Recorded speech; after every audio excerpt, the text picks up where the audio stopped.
another fan mini episode of Catch That, where we get to know our friends through their favorite R&B song.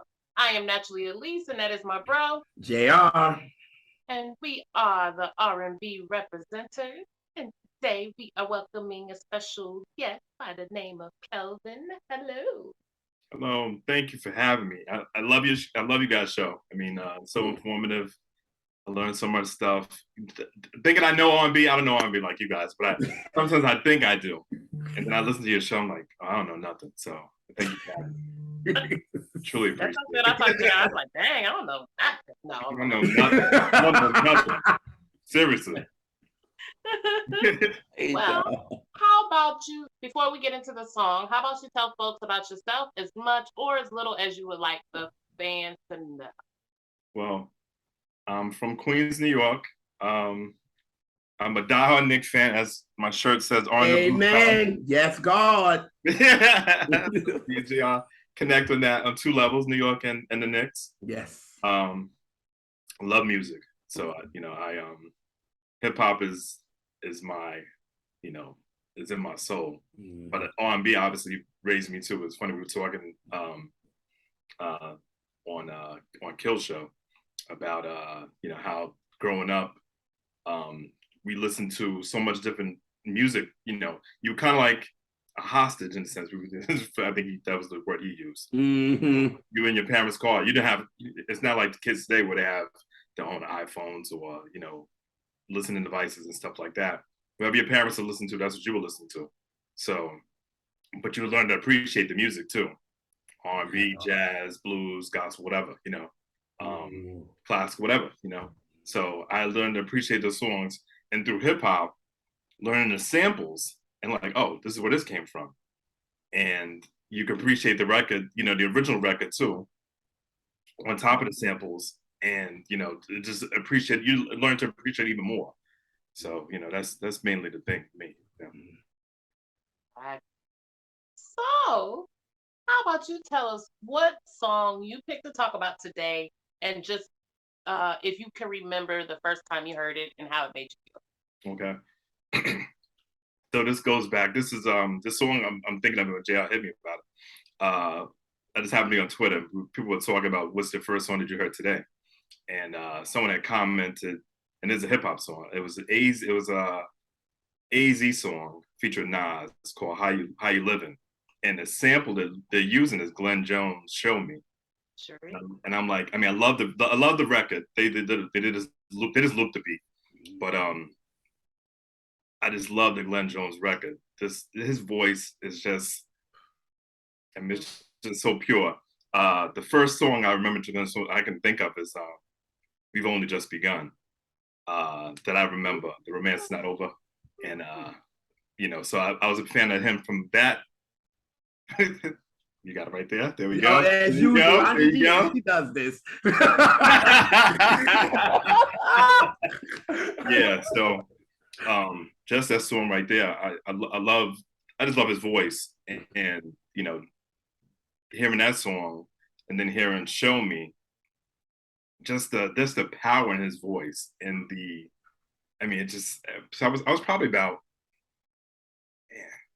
I don't even know what year is that? Is that 80? I'm thinking like I might have been like 13 or 14. I'm thinking that record. Like, yeah, 84. 84. Oh, no, I was younger than that. So I was 10, 11, maybe like that, something like that. But you're talking about Kiss FM, New York. Used to play that record all the time. It was a constant rotation. So, and there's great vocalists like that. I just love strong, I think I've made a comment like this, strong, powerful vocals where I don't hear that much today, and like artists, it sounds like they're whispering in a sense. So his voice is carried so much that I just love the sound of his voice, on everything he's sung, but especially in that song. There's one thing about Glenn Jones, he got range, and none of it ever sounds forced. He has that natural, like, kind of. He has a like Luther Freddie kind of quality about his voice to where it's just. It just comes out. It doesn't feel like he's straining. Not straining, no, exactly, right. It feels authentic. It's just, it has a velvet quality to it. Velvet quality. That we don't get a whole lot. and his period in history of music. Like, that's true. These are very unique voices. I was gonna say that the same thing, right? His voice doesn't sound like Luther or Freddie or a Sam Cooke or Jackie Wilson. It doesn't, Smokey. It doesn't. He does. It's just a very unique sound, unique voice, and like you said, this not voice. That's a good way to put it. Well, this is funny to me because I knew Glenn from Here I Go Again. Oh, yeah, a little bit later. Yeah, that's yeah. Yeah, that's later. Yeah, later. So, right. you just said, That's 92. Yes. Wow. So this is, now mind you, this is when I'm going to hear Shpw Me for the first time. Oh, okay. So, for the holidays, I always say my mom went to South Carolina State, so we used to come up back home for, Thanksgiving and Christmas. So, of course, Christmas, we're there for like 3-4 weeks. Right. So it's like, all right, cool. So we used to always listen to Kiss. My grandma would be in there cooking the food. We would be doing the tree, and it's late. So you know about Yvonne Mobley. Oh yeah, Yvonne Mobley, absolutely. So Yvonne, yes, from Kiss. So I remember this is 92 now. So I knew Here I Go Again, but then she played actually Peabo Bryson's Can You Stop the Rain? Because this is when that's out, right? Yep. So Shpw Me plays, and I said, wait a minute, does Peabo Bryson got a new song? Like, because I can hear that. I can hear the similarity a little bit. Yeah, they got the same exact tone. So I was like, ooh. So when my mom, after Yvonne comes back in, she was like, her smooth voice, she comes in and she said, oh, that's a classic from Glenn Jones. And I said, wait a minute, that ain't Peabo? And my mom and them is like, no. I'm like, are y'all sure? Like, right. They sound very similar. They was like, no, that's Shpw Me. Even my grandma was like, and she don't even know music like that. And she was like, no, that's Glenn Jones. I'm like, y'all, how old is this song? And they was like, this came like in the early 80s. And my uncle was like, they played that on Kiss like crazy. Like it was always a major play. And I'm like, I still don't believe him because I'm like, y'all, Can You Stop the Rain? Because Peabo and him sound so similar. So I was like, nah, I don't believe y'all. They was like, well, you believe what the hell you want to believe, but that's who it is. That's who it is, right. Yeah, I mean, that Glenn Jones record got played nationwide. That song with the number 3. Yes, that's what they were saying. They was like, it was in the top 50 R&B albums of the year. That's what my mom and them was like. It was huge. So, okay. So no, you got. Oh yeah, that. I heard that album. I heard that song a lot. So I didn't know about Glenn Jones then. I only knew about that 92 stuff. Yeah. So then finally, my mom was like, "Well, he did a song with Norman Connors, right?" And I was like, "For real?" And she was like, yes. She was like, yes, on the Take It to the Limit album. I was like, oh, well, what song was this? And she was like, Melancholy Fire. Right. And I was like, that wasn't Peabo? She was like, okay. She was like, did you know that Peabo not the only male singer? Yes. I was irking her so bad. She was like, okay. So we went to my grandparents' their records, and she pulled it out and she said, you see this name? I said, oh, Glenn Jones. She said, yes. You weren't believing it. You needed proof. I didn't need proof. I was like, I don't believe you because their voices sound so similar. And like, at least look like my mom, like how she was then. After I found out, she was just like, are you satisfied? Do we need to do this anymore? Like, are you serious? I think, but the biggest difference, just the fact that you got confused, you were young, like the biggest difference in voice, Glenn frankly has more power, so he does a little more, it's more of a huskiness to it. Yeah, that's like, true. It has a little, even though it's velvety, it do got a little bit of grit to it, and Peebo's is more of just a clear tone. Yeah. That's the difference. Yeah. And especially with the long version because the radio version like 4 minutes, but the long version like almost Six, 6 minutes. Yeah. Oh yeah. Right. And he hits that note at the end. And I was like, well, no, that ain't Peebo. I'm like, okay, that ain't Peebo. I'm sorry. Yeah. Because I'm only hearing the edited version and that's it. So it's like, that was all. So finally, when I heard the damn near 6 minute version, I said, okay, yeah, that's not Peebo. Okay, I got it. You got it, Glenn. I'm sorry. Right. And even though it's kind of like it's kind of a mid, they still played that on the Quiet Storm stuff. Yeah. Oh yeah. Oh yeah. Even though it's a mid. Oh yeah. Yeah, exactly. Right. I think, but to your point, I think his voice, like, I mean, I'm not gonna say I'm well versed in Glenn Jones' catalog, but I don't know if he has any up-tempo records. I mean, maybe he does, but he does.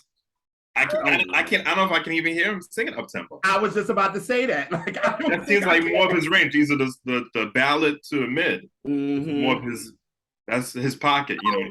It's not a bunch of songs that are like super up, but it's more like mids and grooves. Mids and grooves. Okay. Yeah. No. But there's some up. I mean, he has a huge catalog though. Yeah, he got. His catalog is. He got a lot. He got a long run. Absolutely. Yeah. And especially him writing for people and all that. 9 albums, right? Yeah. 1, 2, 3, 9. 10 albums. 10 albums. 5 of them was in the 80s. Yeah. And 4 in the 90s. So. Okay. Yeah, his joint is thick. Yeah, his joint is thick. No, now, y'all were talking about Freddie, right? Mm-hmm. Freddie's on these background vocals, yo, giving it. Are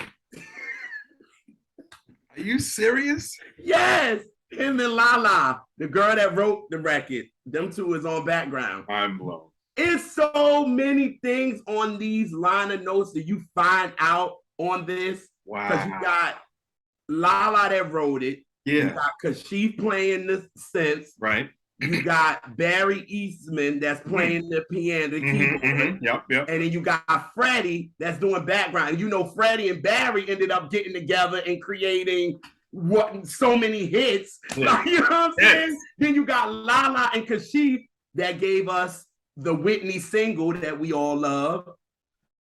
You know what I'm saying? So it was like, damn, you know what I'm saying? Sis was looking through the album liner notes and how many other people he had on that damn album. Like Morgan was on the album. Who? Leon Silva's the third. third. Who's the first person you said? Melissa Morgan. Oh, Melissa Morgan from Queens, from my hood. She's all over this record. Not on this song, but all over the record. Like it was some heavy hitters on this, y'all. That's and just to think that y'all, you know what I'm saying? Like, could y'all see Freddie doing this song? No. I can't see him singing that song. I could. You could? You could. It wouldn't sound the same. No, it wouldn't sound the same. But but just like we talked about with Freddie and Luther, they could sing each other's songs. They would interpret it different, but they both would have been perfect. Mm-hmm. I guess I could. I would love to hear Freddie sing any of Luther's songs, and Luther, rest his soul, I would have loved to hear him sing any Freddie Jackson song. Oh, no question. I would love to see each other. They would have, yeah. Oh, yeah. I wonder if because they were singing about the same shit all day long. All day long. We were gonna say JR. It would have been good. They both had their way of interpreting a song. Yeah. So, yeah, I could see Freddie. Now it wouldn't sound nothing like this. You wouldn't have got. For one, Freddie, just like Luther, they're gonna give you a build up, so you get a big showing off at the end, but it's gonna be real smooth. It's gonna be a slow progression. Mm-hmm. Glenn kind of came in saying, Yeah, he did. Yeah, that's true. That's true. Yeah, that's a good point. Yeah, you're right. He did. Yep. He absolutely did. Think about that for a second, because I wonder if because Freddie was doing a lot of demos back then. So I wonder maybe if he did the demo for the record. Because I mean, it's Kashief and all them, and that was their crew. Yep. You know what I'm saying? And I'm like Lala and Freddie and Barry and Gang, gang, gang. You know what I'm saying? So Yeah. maybe he might have did the demo. You know what I'm saying? And Yeah. I wonder how he interpret this record, because he would have did a whole different flow to it. You know what I mean? Oh yeah. Oh yeah. Oh God! And just to think, that's why I was just bugging, like him and Barry on a record, but it's not like she probably did the demo. Yeah. Yeah.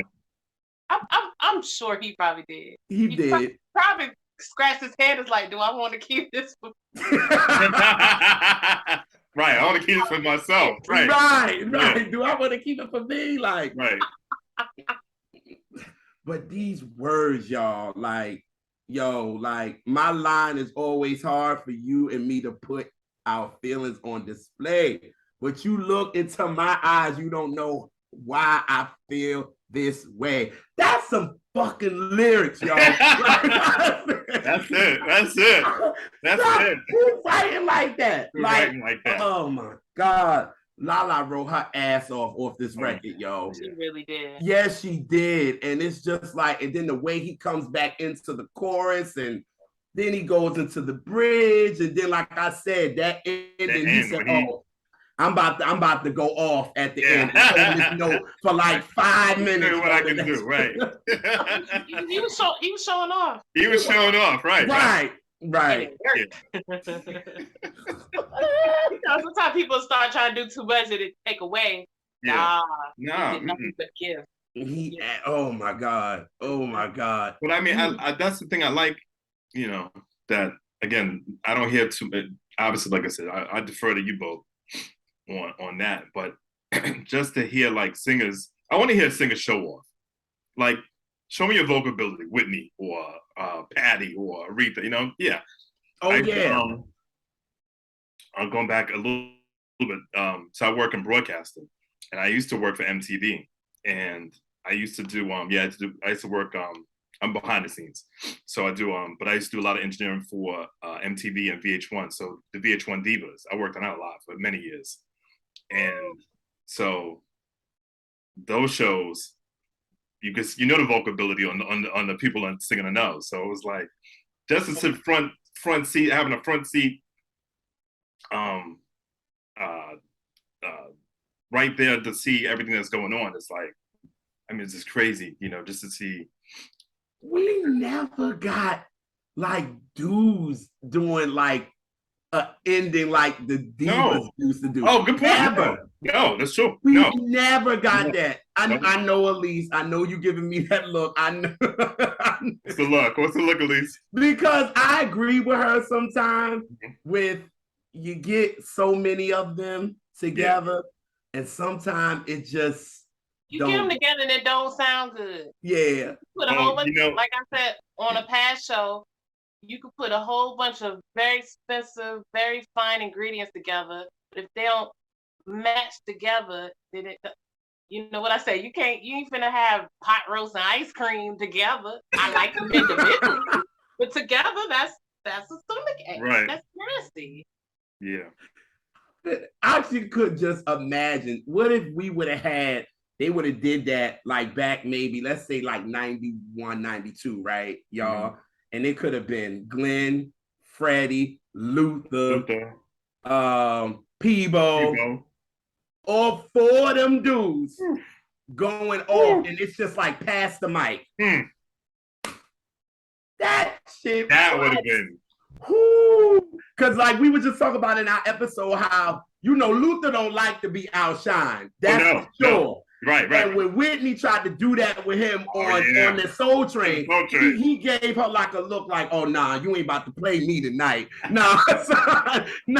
So you could imagine Luther looking at everybody like, okay, this is what we gonna do. And Freddie like, well, you ain't gonna have me. You ain't gonna have me. You know what I'm saying? And people were like, shoot, I can do this. Let's go. So that would have been a battle that I wouldn't mind seeing. I don't care how bad it would have sounded. I just want to see how that shit would have worked. Like how all would have went at each other, because come on, then egos would have came into play. Would have got into it. Listen, it would have been, I would have been probably a mess, but I'd have been here for it. Like, who gonna win? I mean, I'd have watched now. Don't get it. You'd have watched. Yeah. Like, who gonna win this joint? Like, who gonna win this vocal battle? That's my kind of train wreck. It's a train wreck. But shit, it'd be entertaining for sure. Oh yeah. Oh, I hated Autumn Divas singing together, but guess who was on must see You're TV? right there, right? Yeah, must see Watching TV, right? Yep. and watching it over again to even know that is that I apparently watched it again. I was hate watching it and then he realized that's what it was. Yeah, but he got a performance of him doing this live on YouTube? Oh, I didn't look it up. I never seen it. Probably. Like back then. Yeah. Like, yeah. Currently, yes, but Yeah, I don't know. Glenn Jones, yeah. He still is. He's still performing. Social media. Yeah. Okay. Mm-hmm. Hey, if you're watching, hey Glenn Jones. But yeah, like, I'm a big fan.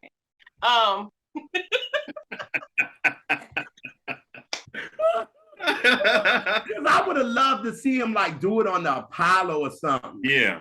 And I've never actually seen it. Like, I know he was on Soul Train, but Soul Train is usually lip syncing. So I mean, Donnie used to let some people sing. That's true. Yeah, he used to be like, Patty, okay, go ahead. Oh yeah, go ahead. Right. He's like, go ahead. We ain't gonna let you lip sync. It ain't even gonna look right. Like, nah. Go ahead. And then he let Rita lip sync.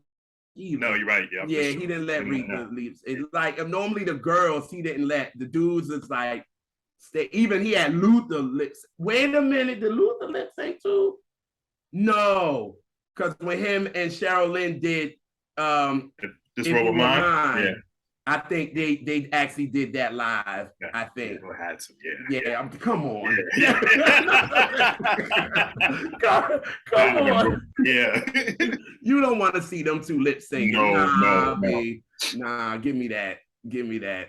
Oh God, Glenn, I'm gonna try to find this. That's a good one. Yeah. Damn, I thought maybe y'all might have saw it. Y'all know I was only like 2 when the song came out, so. You the king of watching people live performances. Yeah, you got a point there, girl. You're about 70 years old, JR. Like some song like I don't even know that stuff, and I was born, Yeah.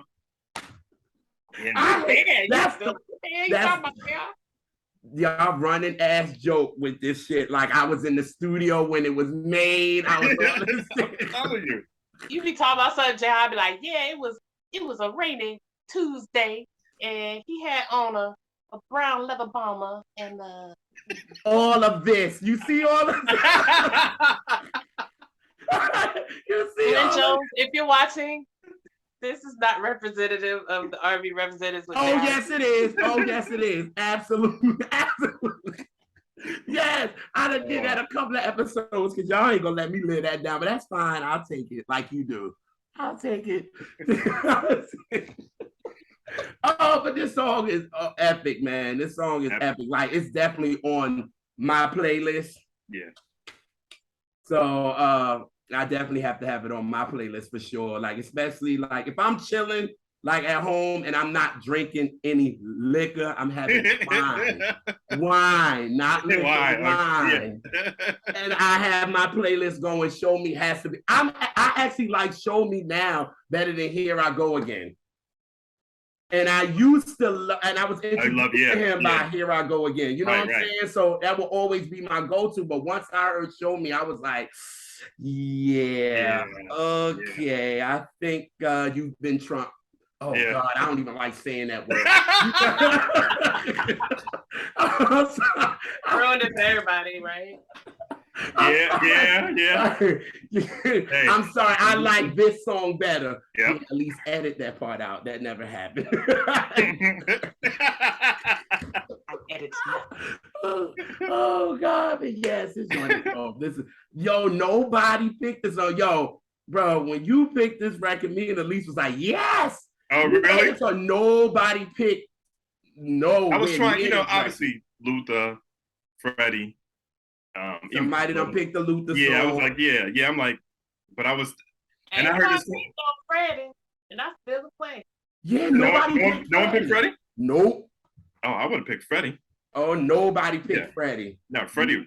Luther done got picked a couple of times. Oh, sure. Yeah. Yeah, like you said, for obvious reasons. Because Luther. Yeah. Fucking man. That part. But nobody. So when you picked Glenn, I was like, ooh, good one. Like we like when people go into that. You know what I'm saying? Like rather than going to the normal. The norms, yeah. Yeah, like come on, give us something. You know, but you know what my favorite Glenn Jones song is? Show Me is a very close second. But I've been searching. Yeah. Nobody like you. Yeah. Nowhere to be found. Y'all better go on. Y'all better go on. But he doing his good. One thing I will say. That's a bad record. That's somebody to have, top 10 hit in the 80s and the 90s, and that voice, his mic is on. Now he did that at the Apollo and killed it. He sang that, okay. Oh yes, and he killed it. With his little red outfit. Had a red complete suit, yo. His voice endured. That part, I agree. And he did right, and he still sound great. So it sound great. And when he walked out to do I've been searching, they went off.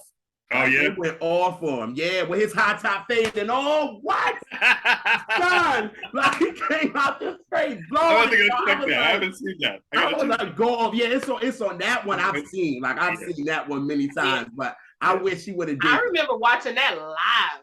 Like on TV. Really? As it aired. Yeah, baby.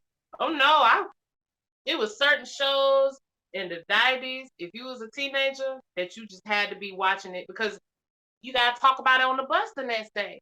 That's real. That's real. You had to watch In Living Color, you had to watch New York Undercover, you had to so you could talk about the music the next day. But sis, we were younger than that. Somebody was in college by then. Yeah. He was in college by then. In the 80s, I remember certain shows, like you said. Yeah, when I got to college, I honestly can't even tell you any episode of the show. I don't think I ever watched it. I don't ever remember watching the show, even though I watched it as a kid my whole life. Yeah, I was hanging out. I was not watching. Oh yeah. I don't remember much of my 4 years of TV watching in college. You know what? That's a thing. I don't remember being in any shows really when I was in college because only Martin. Yeah, Martin was like must see TV. Everybody went into the lounge and watched it together. Yeah. Besides the few little shows we watched together, because I can't remember what the hell we watched, but like. TV wasn't no big deal. We was out doing shit. That's it. That's exactly right. In these streets. In these streets. He was outside. Oh yeah. Yeah. I'm trying to think what the hell was I was in college. Nope. I don't remember watching. You remember watching TV right here? Nope. We was I was outside. What? Especially I ain't home. And especially right. Exactly. What the hell I'm gonna stay in the house for? Oh, Dad, I'm going out. I ain't watching none of this. There's a little ass TV in my room. Fuck that. I'm going out. That. I'm not. No. I hate that more people don't really talk about Glenn Jones like I feel he deserves. Because to have 5 top 10 R&B singles in your career spanning decades, that's a huge deal. You just told me, you saying that he got what, 9 albums? 10 albums. 10 albums. Mm-hmm. That alone, right. Yeah. More people should talk about him, right. Yeah, his top 10 R&B singles were Show Me.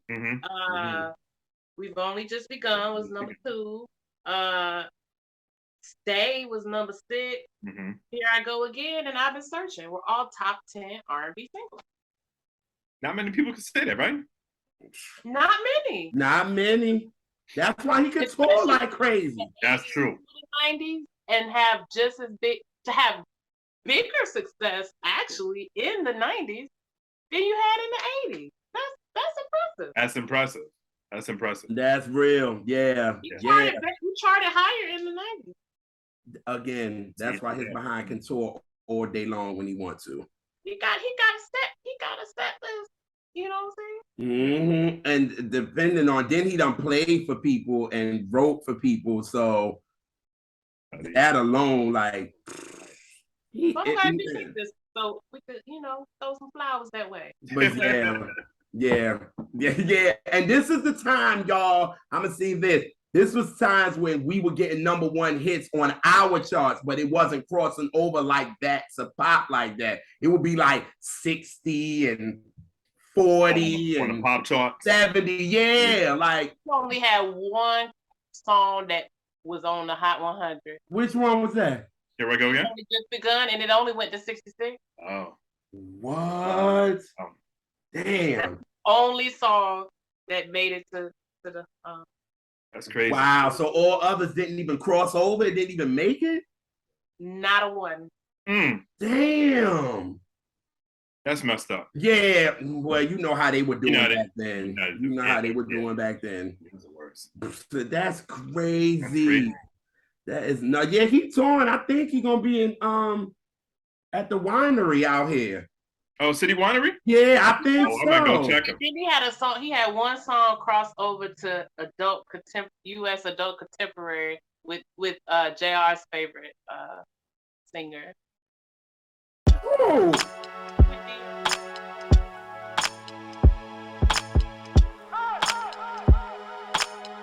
Hey y'all, and welcome back to another fan mini episode of Catch That, where we get to know our friends, and in this case, our family, through their favorite R&B songs. I am Naturally Elise, and that's my brother, JR. And today we are welcoming back my other brother. Go by Vernell, but we call him Neltron and other inappropriate things. And welcome, brother. Thank y'all. Blessings, peace, beloved. I'm just, again, always happy to be here with y'all. Like you said, we family now. So yeah, let's get it. Yeah. Let's go in. All right. And you know what? I'm gonna skip introductions this time because you have been on the show like 4,000 times. And if you would like to know more about Neltron, go back to his other 500 videos. In the video description, so you could go back and check out because we've done some really dope episodes with him. Yeah. So, how about we just get right into it? And what song did you decide to talk about today? And when do you remember first hearing it? Well, I chose Me'shell Ndegeocello's "Stay" off the Peace Beyond Passion album, and I was just looking at all y'all shows, and I'm like, wait, hold on, nobody has mentioned Me'shell yet. So I'm like, let me set this off because I'm sure many of our friends and family love Me'shell.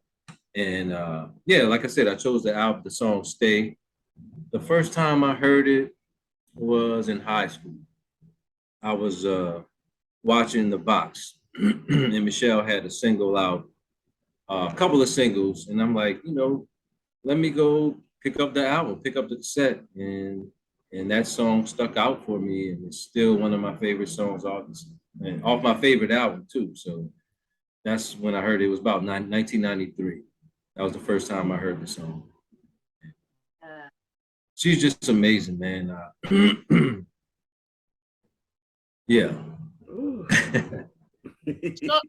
Show the people your media. Oh.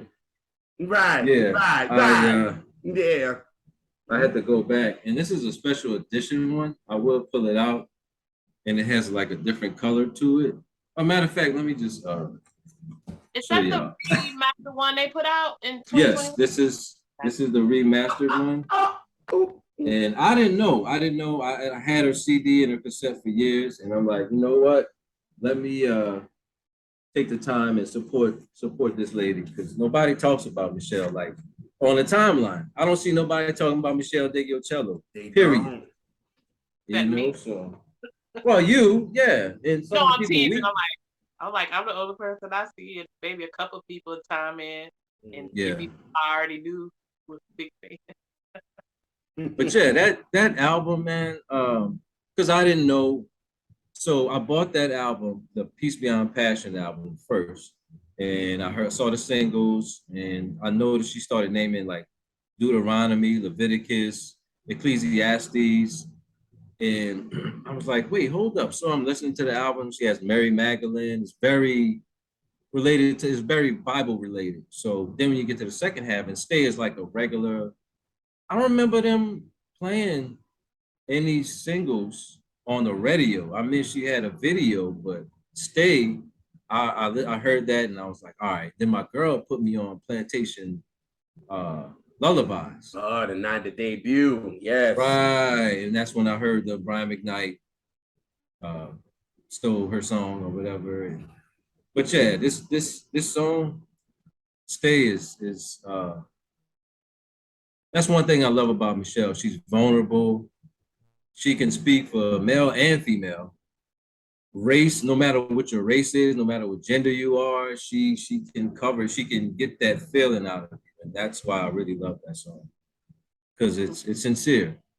Like I don't want you just stay. You know what I mean? I'm glad you picked this, because for me, when I was introduced to Me'shell, I was telling Elise, I was kind of angry with her at first, because the song, this is how I was introduced to her, through this. Even though I had already knew her, but I didn't know her from the Madonna record that she did on Bedtime Story. That was supposed to be for Tupac. But Tupac went to jail, and the label told her that he could not be on it. Like the label said no. That was Maverick, right? Wasn't that Maverick? Yeah, her label. Yeah, but she was with Warner Brothers too. Okay. So they told her that Tupac couldn't be on it, and she put Me'shell on that verse that Tupac was supposed to be on. So I knew her from that, but I didn't know her from anything else. So when I first saw the title of this, off of this album, Leviticus Faggot, right? Because at 10 years old, even then, I don't like that word. I don't like it. I don't care for it. It pisses me off. Like, if you say that word around me, my reflex is going to swing. That's just me, because I don't like it. You know what I mean? But I was in school one day, and it just was on my mind. I was like, why do I need to go listen to this song? Something is telling me to go listen. And this is 96, so computers is just getting into my school or whatever. So we at recess, and I'll never forget it. Everybody went outside, and my music mind, y'all can imagine, I go right to the computer, and I was like, yo, let me go listen to this record, yo. Like, let me go listen to this song. And then when I heard it, I was like, oh, shit. She's not talking about what I think. She's telling people stories, how they got kicked out and blah, blah, blah, blah, blah. And I was like, now I want to hear the album. You know what I'm saying? Like, now I want to hear the album. It took me that. But then when I listened to Peace Beyond Passion, I was like, yo, this is something different. It took me somewhere. Because at 10 years old, I was starting to have I was questioning a lot of things for me anyway. So when I heard this album, it felt like a sense of freedom a little bit, because again, she said peace beyond passion. You know what I mean? So but then it gets to Stay. And that's the song that kind of got me, because she got the Womb, The Way, Nigga Man, what is it? Bittersweet, Tear in the Smile, like them joints, you know what I'm saying? But it was something about the Way that just made me keep playing it and playing it and playing it. And I was like, yo, I love this joint. But I listened to this album literally like 3 times, right? And then that was it. Like, I was like, but I kept listening to Stay, right? Then I always say this album really had me prepared to what I needed to get to the Velvet Rope. It was my pre-Velvet Rope. I needed this. Because then when I heard I Get Lonely and I heard Anything, it reminded me of Stay. It reminded me of that, because to me, I felt in Stay, you feel the vulnerability, you feel the tension, you feel the loneliness, you feel all of that to me in one. You know what I mean? That's the way I took it. And I just remember listening like, was Janet inspired by this album or this song where I Get Lonely? Because a lot of people think I Get Lonely is very sexual, and it's not. If you listen to them lyrics, Janet, she felt alone she wanted to be alone with somebody that didn't want to be with her. You know what I mean? So it took me back there, and I've loved this song since then. And that's when I started going back into Me'shell, and it was like, yo, she's dope as shit. So then when Janet's tour came and when she did I Get Lonely, and she does like a break, like a little dance break at the end.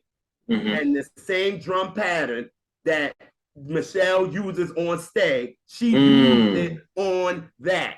And the first thing I said, Mom, that's Me'shell. And my mom not the biggest fan of her. She know her, but I was like, yo, that's Stay. I was like, Mom, that's I was like, that's Stay right there. Yo, my mother was like, okay, I don't know what you're talking about, but okay. I'm like, okay, right. I'm like, yo, that's Stay. I was like, that drum break is Stay. I don't care what nobody said. So from that moment, I have like literally. So when you pick this song, it took me back to that 10-year-old that was like mad at her at first, but then she kind of helped me be prepared for the album that y'all know that I love so much, which is The Velvet Rope. But Peace Beyond Passion got me prepared to get to The Velvet Rope and understand me. You know what I mean? So I thank Me'shell for that. But this song, amazing. Amazing. And I think my favorite Me'shell songs are songs that are kind of like this. And 3 songs that like, well, actually 5 songs that like really capture what I love about Me'shell the most would be, if you go back to Plantation Lullabies, Outside Your Door. And then Stay. And then after that, Love Song number 1, number 2, and number 3. Like, off the Comfort Woman. Yes.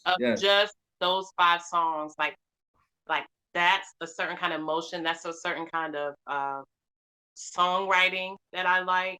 And I also like her spoken word in those songs. Like, like, in her voice, she just talks so quietly, right? Yeah, like she talks so calm.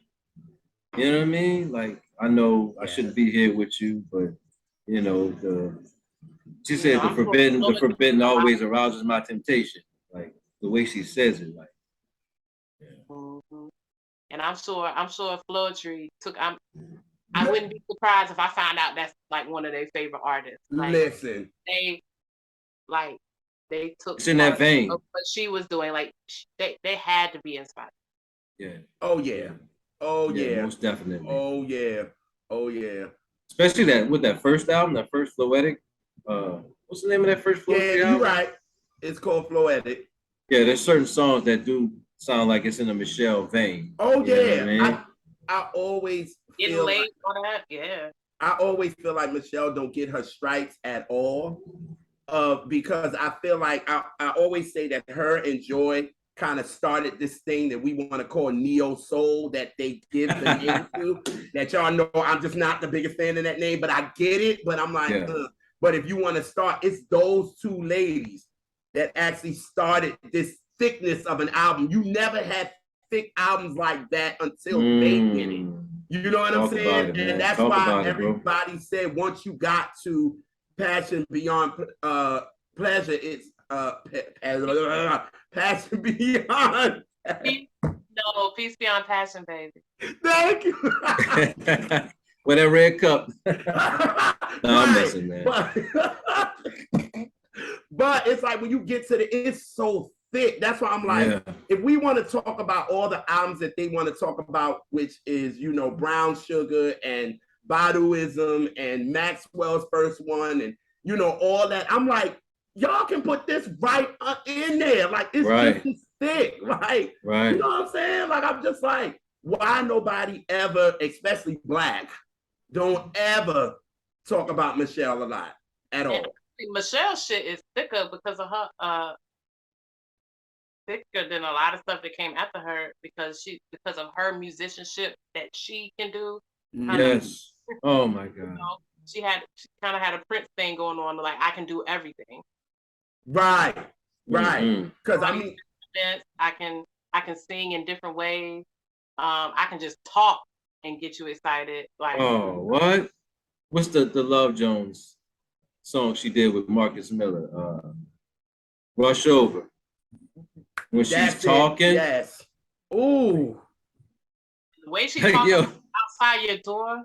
Yeah, man. Oh man, the I bridge on outside your door is stupid. Yeah. Yeah. Oh like, my God. She she's just an so architect that doesn't get recognized as an architect, but she definitely is. she absolutely, absolutely. Because I bet you all those acts that, you know, your Floetries and all your neo soul stuff, whatever, like they're gonna say, like Jared was saying earlier, you know, she's like your favorite artist's favorite artist. Mm-hmm. Yeah, she Like, is. Yeah. like they respect her and revere her like the stuff, like the star she is, you know. Mm-hmm. And And the fact, I think another reason that nobody talks about her is because she lays low. She reminds me of how Sade moves, or how Prince move, or anybody that we really like that's not in the spotlight. And yeah, she's just to herself, and you gotta respect that. You know what I'm saying? because she don't want that. That's what it is. It's all about the music for her. And you can That's tell it. just in it. You know what I mean? Like when you listen to her albums, like she has albums where every instrument shines, every last one, because you know she's bass, like that's her. That is just her. But to know on Stay that she's playing damn near all the instruments except the drums. Mm-hmm. You know what I mean? So it's like, Yeah. yo, she's really that musicianship. And like me and Elise was talking too, you can't really find a lot of interviews with her, like at all. Ah. You go on YouTube and try to find interviews with her, you don't. Like, she's the type that, look, my music speaks and that's it. I don't need to do no interviews. I'm this and that's it. You know what I mean? So, Right. I feel like she's only talked more in recent years because social media became so big. So she do go on there and talk about stuff or issues, stuff like that. I've heard way more from her now, you know, like personally than back then. Yeah. And Which one? you're secure in who you are as you get older. I'm way more secure at 43 than I was, you know, back in 96 when I was 17, 18, you know what I'm saying? Or even when I was 30. So it you know. I always feel like too, like now talking about this album in particularly, I always now when I listen to, like I said, Janet's Velvet Rope, right? I always feel like Janet had to be inspired by this shit, yo. Like when you listen to, like, you know, like I said, when you hear Stay, it gives you the reminder of I Get Lonely in Anything, right? And then when you listen to like her Mary Magdalene, that gives me Empty. And Wow. then Wait, you see what I'm saying? Like then at the end of the album, you know the last song is her remake of Make Me Wanna Holler, right? Yeah. Janet uses that sample on the end of Special. I gotta go back to Velvet and peep Like, that. listen, like when she uses it, You Can't Be Stopped. She uses that sample from Inner City Blues. Wow. So I'm like, Janet, was you tuned into this? You know what I'm saying? Like, was you really tuned? Was you Jimmy and Terry? I gotta ask him. You know, he's our friend. So word. Please ask him, man. I gotta ask him, was they influenced by this album? Because I hear a lot of it in hers. You know what I'm saying? And I'm like, come on, Stay. Like this record to me is like a sexy ass song. Like it's sexy as shit. But I'm like, I still feel a little bit of a loneliness coming from her. And and then I thought, you know, I figured Elise was gonna bring this up, but them damn tempo changes that she do on this shit. Well, JR, did you I am gonna get to that. But this is the gatheration. Go ahead. This song is what? What'd you say? I say, here goes the gatheration. Go ahead. Oh. Gatheration, holleration. Have you actually listened to the lyrics? Yes. Because she says, Pull them up. think it's wrong being here alone with me, but I Mhm. want to understand you and the way you feel. You must feel something. You wouldn't let me get this far, so don't be afraid. So she's kind of pleading, and it's like a guilty thing because the person feels, you know, and that could be for any Is she number. coercing the No, person? not in a bad way. They're just like Okay.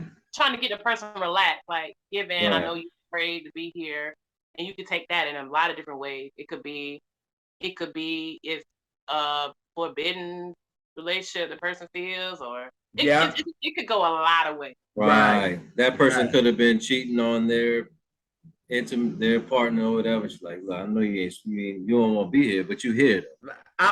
With this too, I do feel as though, because like you said, at least with the lyrics too, I always, this is to me her honesty when it comes to queerness.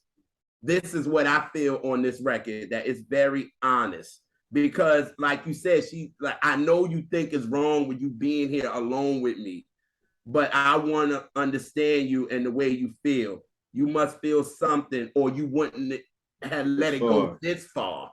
Right.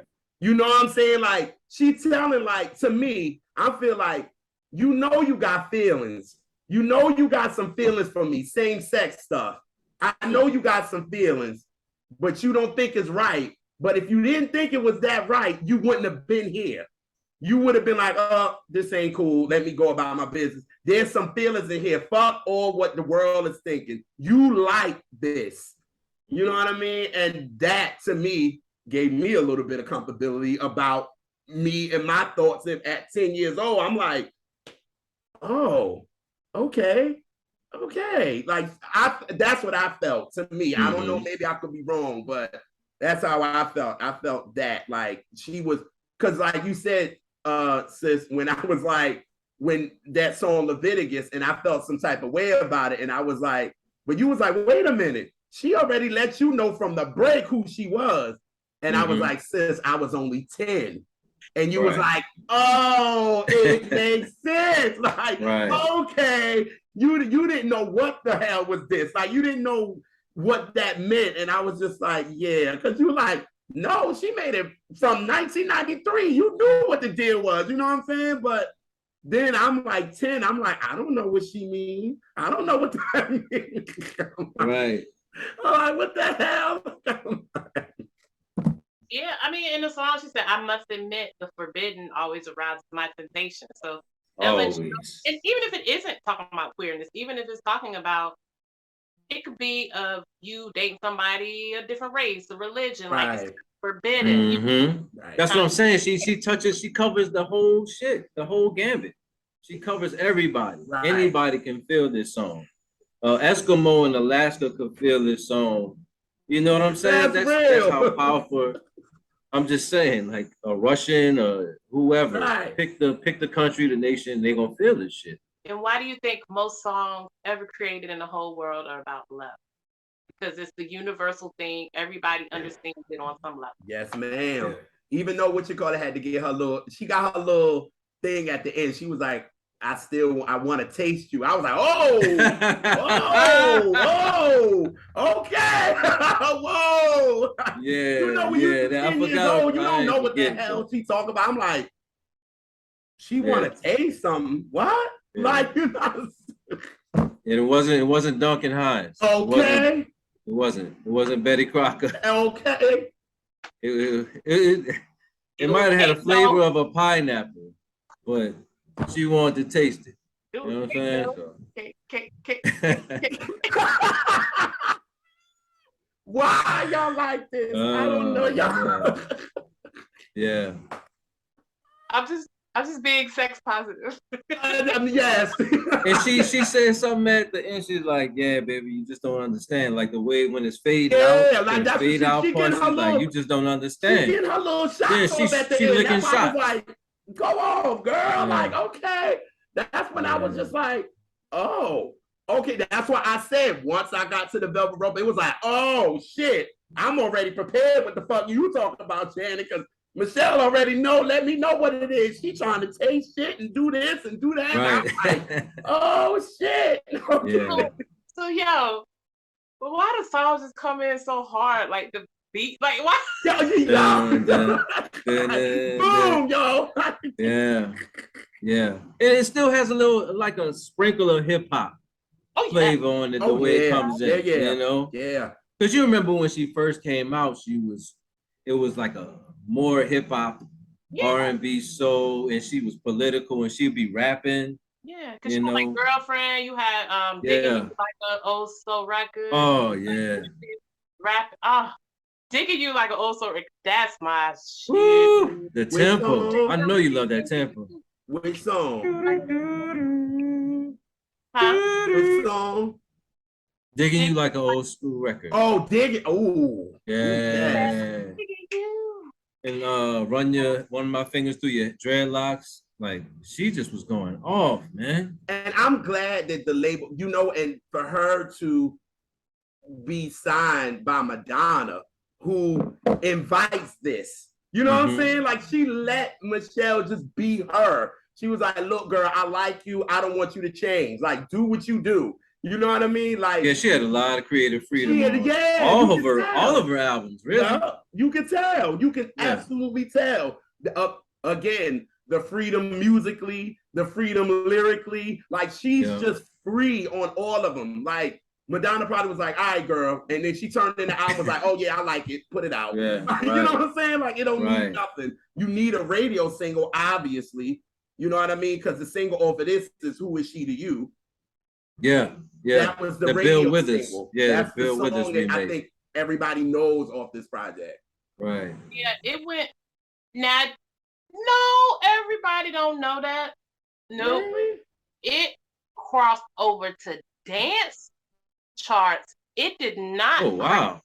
It did not crack the Hot 100. Baby. Really? I mean, it didn't crack the. No, it didn't crack the 200. Her album did not crack the 200s. Did not. And it only went. It went to 34 on R&B, but it went #1 dance. Oh, correction, y'all. I remember, Elise, I told you earlier that I first heard in '93. That's a lie. I'm checking myself. It was '96. Yeah. So the early '90s. Yeah, we knew what you meant. I just wanted anybody watching to be like, oh, you don't know what you're talking about. You said '93. Well, it's '96, so.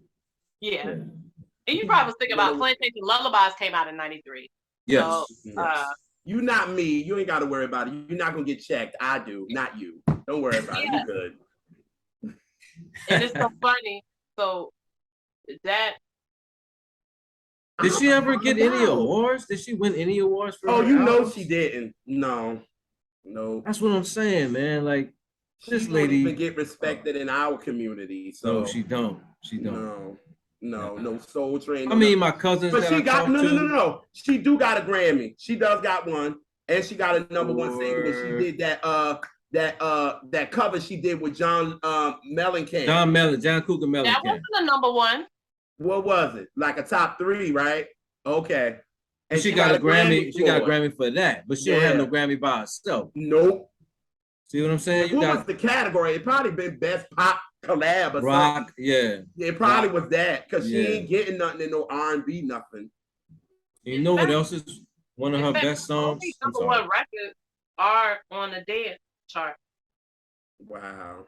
That was #1 on Who Is He and You was #1 on a dance, and the song she did with Shaka Khan went. Oh yeah, she did do one with Shaka. That went #1 on dance. And that wasn't on the album. That was just a thing. Yeah. Wow. That's crazy. It is. Because she's so dope. Beat that. Oh, okay. So what did you say? Beyond Passion beat that on the charts? Oh, the album? Yeah. 105 and 40 R&B. Damn. Oh, wait. 63 and 15 R&B. Damn. She never had an album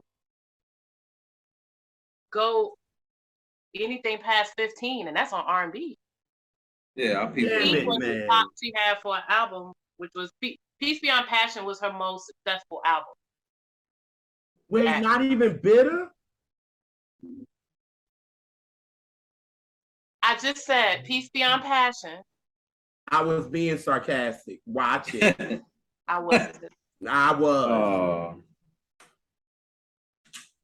That's how I'm like, really? but yeah, man. Yeah. She's a force. She's a mystery. She's so mysterious. And Yeah. have y'all seen her live? At least did. Like Which 3. album? Which album did you see? Which album did you see her live? Comfort Woman for sure, right? No, around Peace Beyond Passion time. Okay. And one other time, I don't even know what album. I can't remember the other one, what album it was The Cookie. For. And then I saw her Cookie? recently, Mm-hmm. when she had Ventrilo. Oh, that album. It's fire, but I was very upset because I wanted to hear other songs. Oh yeah. Did she do Night and Day? Did she do Night and Day? She did almost that whole album. Oh, okay. But you wanted to hear her other music. Yeah. I want to hear all of it. I want to hear both. Okay. I like the music. I love that. Lord, I can't talk. I love my JR.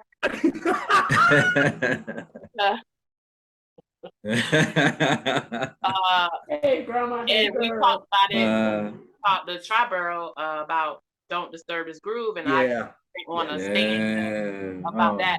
And man. That once I heard that made me check the whole thing. And then she was on tour, right? I mean, she was at a festival I went to, and I had the chance to see her. I just wanted to hear it, like literally anything else. I wanted to hear that too. Yeah, because she's just such a artist that just does so many different things, different types of music, and you can't really put her in. I want to hear it all. Like, can you really? You can't really put her in a genre. Like, no. To describe her music, somebody like, please describe Michelle's music to me. Like, you just gotta listen. Name you be like, well, it's it's R&B and it's jazz and it's rock and it's blues and it's hip hop and right. it's neo sound. It's all that. I'ma just be like, her albums are great feelings. If you like to feel something, that's her. Yeah. Period. Like that. Get that feeling and you get that thickness. Yeah. You know, like you said. And she kept it consistent with the thickness now. Yeah. Yeah, very much. Yeah. Damn. I cannot believe that I'm really like peaked. Like her highest peak is 63 on the pop charts though. And 15 on the R&B. That's crazy to me. Like, I don't know why she deserves so much more than what she gets, man. But I think maybe she's happy with that. Then, like y'all said, she can continue to keep laying low. Like, she ain't got to be all out there. Because that thing puts out an album every 2 to 3 years now. You're going to get music. Yeah. Yeah. Releases 93, 96, 99, 02, 03, 05, 07, 09, 11, 12, 14. You better. Not many people can boast that and have them be and one is a dedication to Nina Simone. She has a jazz album that charted on. I was about to ask you about that. That album is that album is like some songs are like 11 minutes long and shit. Yeah, she did. Yeah, she did crack into the jazz charts in 05. Spirit music, and then and she did some numbers overseas too, but nothing high. But people know her, so maybe that's how she like it. Maybe. I'm assuming. The only way we would know if somebody interviewed her. You know what I'm saying? And see, wonderful thing about her, she writes almost 100% of her songs. That part. Wait, did Layla do background for her on the Cookie album? I know she got the joint with Layla, Heaven. Okay. That's my shit right there. I know that with Layla, but I don't know if Layla did background on the Cookie album. No, I'm not. It was a song called Earth. On a song, it's like the song overwhelms me. Like Jared, what you would ask of you, like I can't listen to it. It's too much. It's very seldom that I go listen to it, and then if I go listen to it, I gotta hear it again. Yeah. Yeah. Oh God! So this is your favorite too, Neltron. Your favorite album from her, obviously. Yes. And out of her catalog, yeah, this is my favorite. Yeah. Oh, let me tell you who. Speaking of Cookie, who is all over vocals and background vocals and vocal arranging. And yes, Layla, she did do background. She on Earth? She had to be on Earth. And she did vocal arrangement. But Woo. on her album, you got Karen Wheeler doing background. Wow. I'm waiting for you to say mine. Tweet. Yes, God. Yep. Tweet's on Cookie? Yes, she is. Damn it, I didn't. She on Pocketbook. Oh, wow. All right. The remix now. It's the remix of Pocketbook. She's on the background. Oh yeah, Missy, I hear Tweet. I heard her. With Missy and Redman? Yeah. No. Yeah. Okay. Keep going. That was it? Oh, Karen Wheeler, Tweet, Layla Hathaway. Yeah, I was talking about like people involved. Okay, people we know. Okay. Like background and arranging. Like Layla has arranging credit. Layla, she know who to work with. Layla worked with the right people. She ain't rocking with all these mainstream fools. She rocking with Rashawn Patterson. She right. With, Let you us know see. What I'm saying? Me'shell. Right. She rocking with all these people that she know it's about the music, fuck all the other shit. Right. You know what I mean? And that's what Layla, man.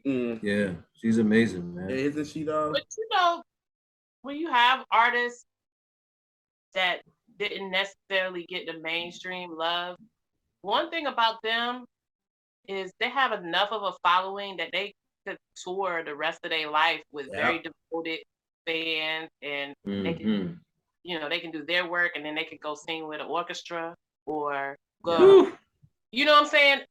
Do something cool. They get to do cool shit like that a mainstream artist really can't do. Like Bilal. Yeah. Did y'all see the Robert Glasper concert he did with the orchestra? We were recording that day. We were recording that day. That shit was tough, man. It was tough. Yeah. They're the type of artists that have those grassroots artists. I mean, think about like the different foreign exchange stuff. Like their catalogs are amazing, and they have that loyal fan base that knows that catalog and will go to their shows. Yeah. And those are all artists that have shows that have seats and they're not general admission, and you can sit down so your older fans that have grown up with you, they may have came on when you was all in the 20s, but they 40 and 50 now, and those are the artists that play at venues where you hey grandma, hey girl. Right. At least just ran down, baby. What? Oh man. I love it. They have concerts at places with bathroom facilities, Oh man. Indoors, unless it's an empty, I love it. He going to the bottom of the root on that. Yeah. And that's the truth, Ruth. Oh God! Because even with her, like one thing I don't like that people don't talk about either with Me'shell is her damn backgrounds are so underrated to me. Oh my God! She's A1. She's A1 when it comes to backgrounds. And she do the backgrounds too. Her own. Yeah. She did her own on stage. Yeah. She did her own, like this whole album, I don't see no background vocalist at all but her. Like, oh my God, the way is, and the way that her own background God. That's it right there, man. That's it. Like she's just so dope. And I'm glad that people like music nerds like us get her. You know what I'm saying? Because a lot of people just don't get her because first of all, it's again, like Elise has said in the video that we have put up, and a lot of people is loving when Elise went off in this clip. When you put money behind people, and get bigger budgets, then maybe a lot of people can get noticed.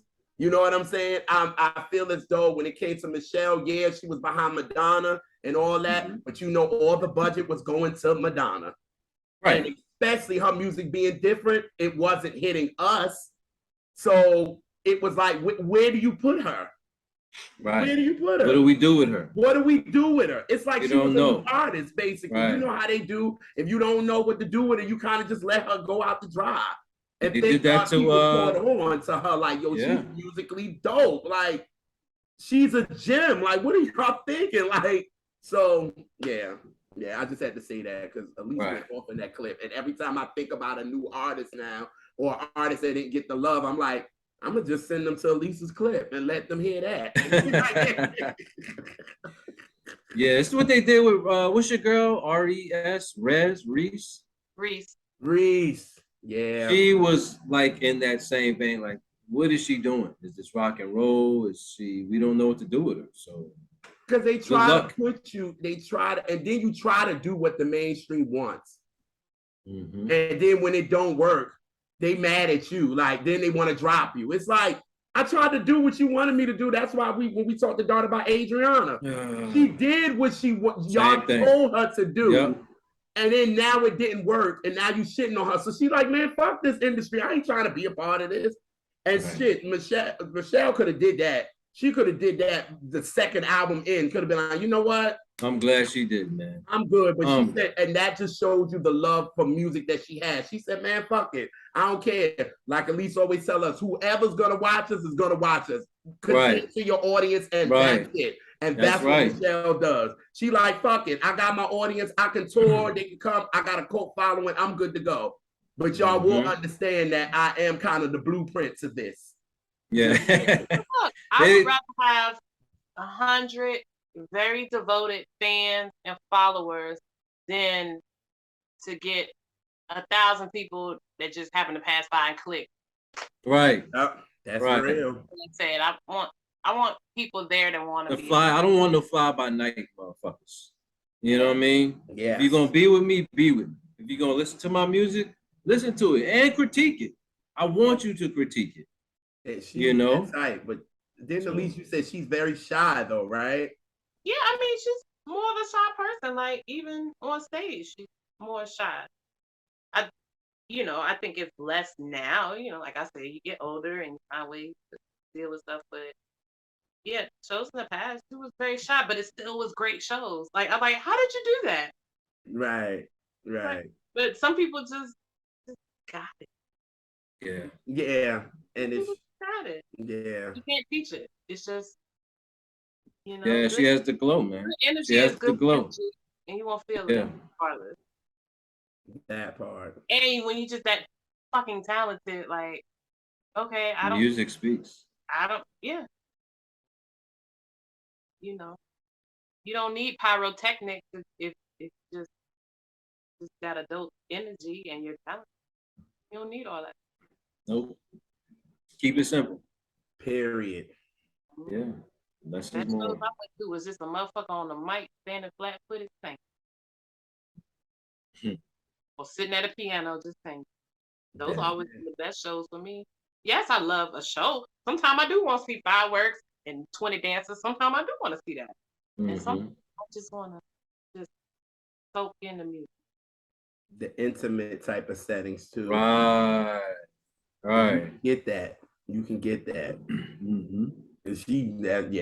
Oh yeah, and Me'shell will give you that with an intimate. I would love to see her for real. I would love to. I saw her for the Comfort Woman tour. She went to the House of Blues, and I was right. I was just the stage is right there. I'm like right there, like I'm sound check all that because I was younger then and I could stand up for longer, whatever. They had a young lady next to me trying to talk to me during the concert, and I had to just like put my, how Martin used to do Pam and like put the hand in the face and talk to the hand, kind of mush her face in. Like I didn't mush her face in, but I'm just like, baby, like for real, I'm watching her. Please shut up. You know what I'm saying? Please close your mouth. Please. So, but yeah, man, Me'shell, the people she choose to play with, man. I forgot some of the players that gives her that signature sound. It's the dude on the keys. You can see him in old videos she does in concerts. I forgot the cat's name, man. But, I would have loved for her and Prince to get together, man.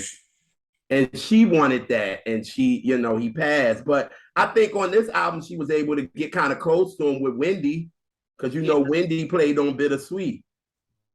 oh wow, okay. Mm-hmm. Yeah, you really do read the line of notes. Oh, listen. I graze over them. I don't. You be oh no. Man, Wendy's on here.